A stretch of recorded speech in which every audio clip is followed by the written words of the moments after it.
So let me start by saying why I think this is not an obvious trend. And that is, let's start with just homeowners. We'll talk about residential and commercial. But for homeowners, if you go to buy a house today, other than maybe looking at some listings through Zillow or something, basically buying a house today is pretty darn close to the way buying a house was a generation ago. If you go to rent an apartment today, again, other than online listings, renting an apartment today, moving in and furnishing it, pretty much the same as it was a generation ago. And by the way, in the commercial side, for those of us who are in venture capital, our portfolio companies find offices and sign long-term leases and take months to move in, have a lot of CapEx, and I've had multiple companies go through that this year. Same as it was a generation ago. So in fact, I would argue that the real estate industry, the motto is same as it ever was.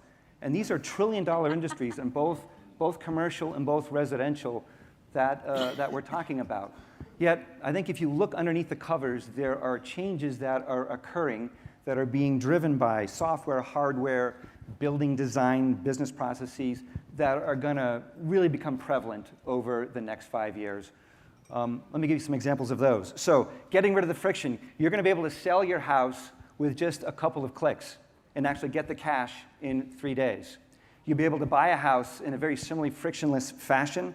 You're going to be talking about trading up a house the way you trade up a car. That is starting to happen today. That will be available in the major 50 metropolitan areas around the US in 5 years. It will be prevalent. In some cities, it'll be 10 to 20% of the homes are going to be bought and sold this way. Going cheaper, you're going to see millennials in cities living in purpose-built buildings that are basically called co-living, where it's a smaller physical footprint for the bedroom, but larger common areas, all managed through software, better amenities, better group activities. It's cheaper rent for the individual, but it's more dollars per square foot for the landlord. That is going to become prevalent in the next 5 years.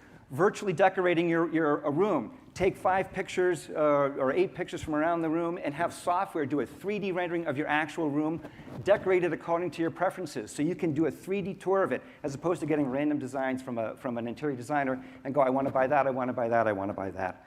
Cheaper security. You're going to secure your house with $20 cameras and a $20 motion sensor.